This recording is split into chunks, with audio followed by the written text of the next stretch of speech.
Hello guys, आज हम देखने वाले हैं आधे अधूरे नाटक के जो हमारे सारांश था, कथा सार जो था वो अभी छूट गया था। हमने पात्रों को देखा था, सन देखा था कि कब प्रकाशित हुआ था, तो उसी को कवर करने वाले हैं। प्रमुख पंक्तियाँ क्या कौन कौन सी हैं और इसकी पूरे नाटक की कथा क्या है, सारांश क्या है। ठीक है, तो देखिए थोड़ा सा बेसिक ऐसे ही बता दे रही हूँ, जिससे आगे पढ़ेंगे तो आप लोगों को समझ में आएगा।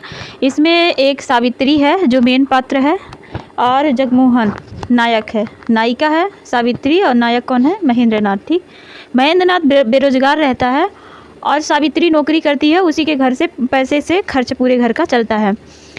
वो बेरोजगारी के कारण अपने पति को अपूर्ण और असफल मानती है और एक पूर्ण पुरुष की तलाश में वह 3-4 पुरुषों के संपर्क में आती है। पहले जगमोहन, सिंघानिया, जुनेजा और मनोज, इन 4 पुरुषों के संपर्क में आने के बाद भी उसे पूर्ण पुरुष की तलाश पूरी नहीं होती है।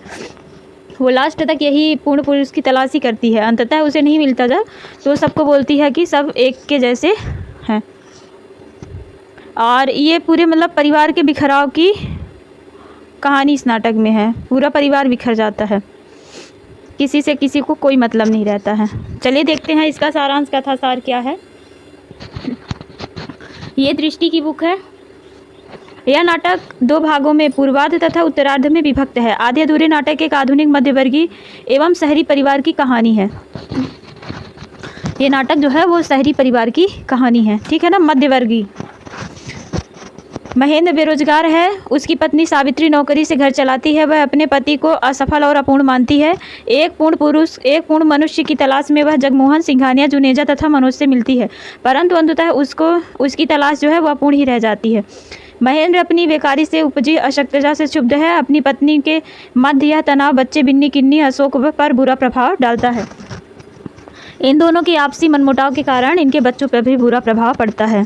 ठीक है, बच्चे कौन कौन से हैं? बिन्नी, किन्नी और अशोक, 3 बच्चे हैं। उसके असंतोष तथा विद्रोह की भावना भी भरी हुई है।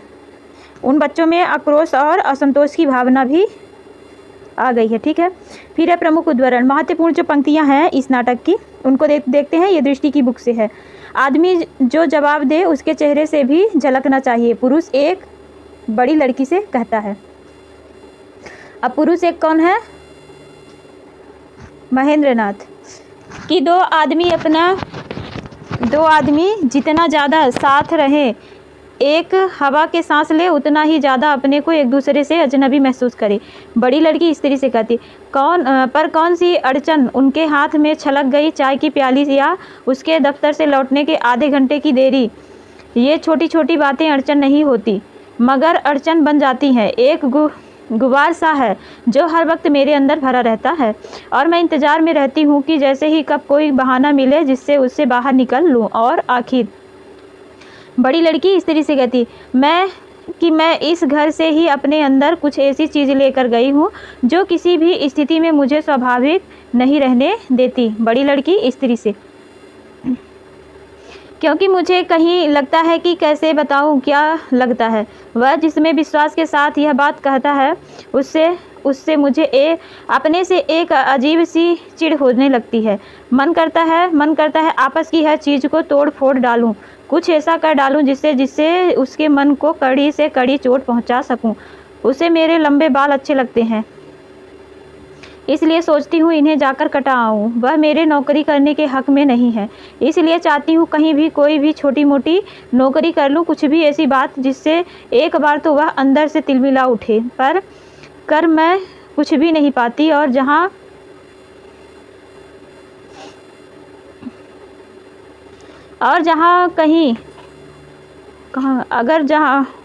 जब नहीं कर पाती तो खींच कर।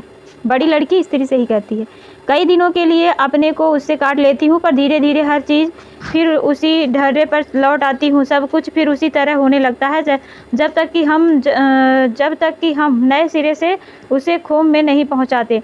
मैं यहाँ आती हूँ तो सिर्फ इसीलिए कि। बड़ी लड़की स्त्री से, मेरा अपना घर, हाँ, मैं आती हूँ कि एक बार फिर खोने की कोशिश कर देखूं कि क्या चीज़ है वह इस घर में जिसे लेकर के बार बार मुझे हीन किया जाता है। लगभग टूटे स्वर में, तुम बता सकती हो मामा कि क्या चीज़ है वह? और कहाँ है वह? इस घर के खिड़कियों दरवाज़ों में, छत में, दीवारों में, तुमसे, डैडी में, गिन्नी में, अशोक में कहाँ छिपी है वह मनहूस चीज़ जो वह कहता है मैं इस घर से अपने अंदर लेकर आई हूँ। बड़ी लड़की स्त्री से कहती है मनोज के बारे में, क्योंकि वो मनोज से भाग करके शादी कर लेती है। ठीक है। जिसे सुना सकता हूँ, किसे सुना सकता हूँ? कोई है जो सुन सकता है, जिसे सुनना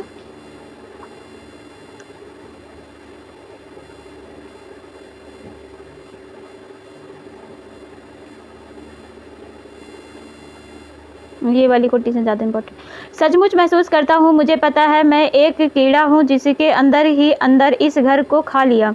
बाहर के दरवाजे की तरफ चलता है, पर अब पेट भर गया मेरा, हमेशा के लिए भर गया है। दरवाजे के पास रुककर और बचा भी क्या है, जिसे खाने के लिए रहता हूँ यहाँ। पुरुष एक स्त्री से कहता है बुलाती क्यों हो ऐसे लोगों को घर पर कि जिनके आने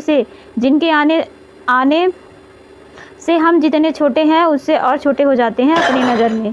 लड़की स्त्री से, लड़का जो है वो स्त्री से कहता है आज तक कि जिस किसी को बुलाया उसने किस वजह से बुलाया है, उसकी किसी बड़ी चीज़ की वजह से। एक को भी वह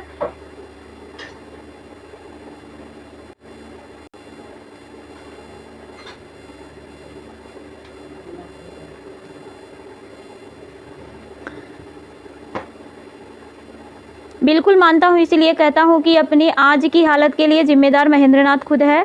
अगर ऐसा ना होता तो आज सुबह से ही रिरिया कर मुझसे ना यह कह रहा होता कि जैसे भी हो मैं इससे बात करके उसे समझाऊँ। मैं इस वक्त यहाँ ना आया होता तो पता है क्या होता। पुरुष 4 बड़ी लड़की से यूँ तो जो हो कोई भी एक आदमी की तरह चलता फिरता बात करता है वह आदमी ही होता है, पर असल में आदमी होने के लिए क्या ज़रूरी नहीं है कि उससे अपना एक मद्दा अपनी एक शख्सियत हो। स्त्री पुरुष 4 से कहती है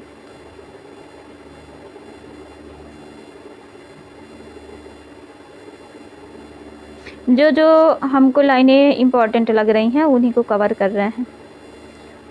वह भी देखा है कि जिस मुट्ठी में तुम जितना कुछ एक साथ भर लेना चाहती थी उसमें जो था वह धीरे धीरे बाहर फिसल रह